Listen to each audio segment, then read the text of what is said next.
Oke guys, balik lagi di channel YouTube gue bersama gue Reza. Kali ini gue akan bahas tentang uh, kunci jawaban dari soal latihan di bab 1 modul perpajakan 2. Oke guys, kita masuk aja ke soal yang pertama.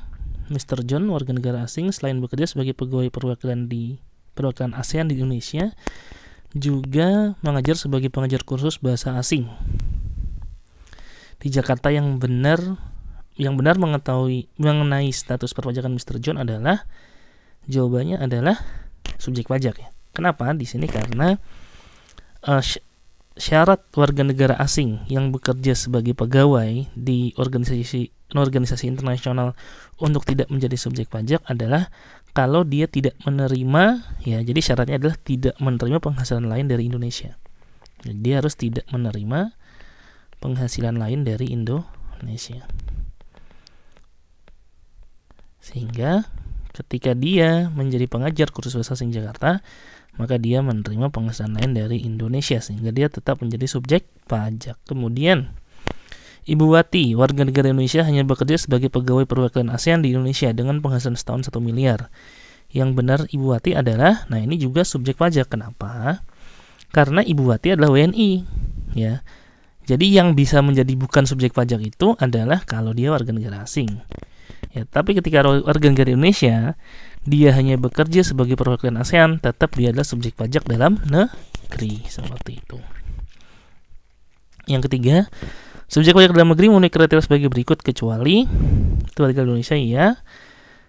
Berada di Indonesia lebih dari 3 dalam 12 bulan, iya. Berada di Indonesia dan berniat bertempat tinggal di Indonesia juga, iya. Sehingga yang kecuali adalah B.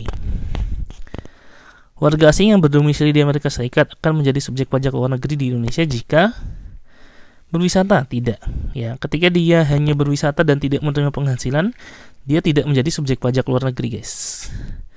Merencanakan menikah? Tidak. Memberi kuliah umum? Nah ini ya. Ketika dia mendapatkan penghasilan dari Indonesia, baru dia menjadi subjek pajak luar negeri. Mr. Singh Sabar adalah konsulat Singapura yang sedang bertugas di kantor konsulat Singapura di Jakarta lebih dari 183 hari dan tidak melakukan kegiatan usaha di Indonesia. Maka Mr. Singh Sabar merupakan bukan subjek pajak. Kenapa? Karena dia adalah WNA dan dia tidak melakukan kegiatan usaha di Indonesia. Saat berikut ini yang merupakan saat timbulnya kewajiban pajak subjektif ialah sedangkan diri KWP. Ini enggak nih, ya. Karena yang ini ya, ini adalah kalau dia berniat, yang dia berada di Indonesia, warga negara asing tapi berada di Indonesia, dan dia berniat untuk bertempat tinggal di Indonesia lebih dari 183 hari.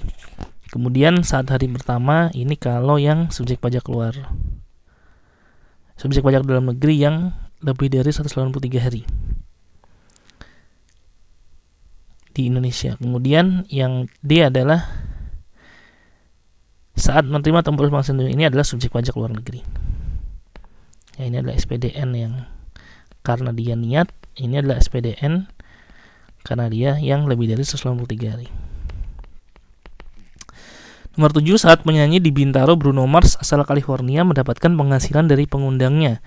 Maka pada saat Bruno Mars kembali ke California karena kontraknya selesai, maka saat kembali ya, tidak. Nah, kewajiban pajak subjektif Bruno Mars berakhir, ya.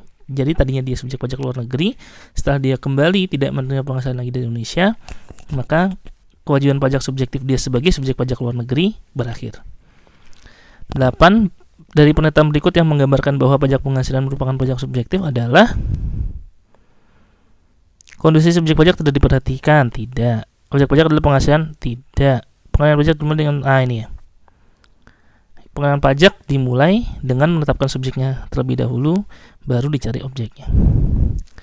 Salah satu karakteristik pajak penghasilan adalah pajak langsung.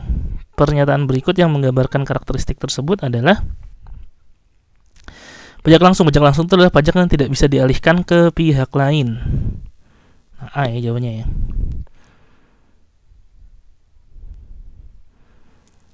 Pihak yang ditujunya adalah membayar penghasilan ini adalah ciri khas pajak tidak langsung. pot ini.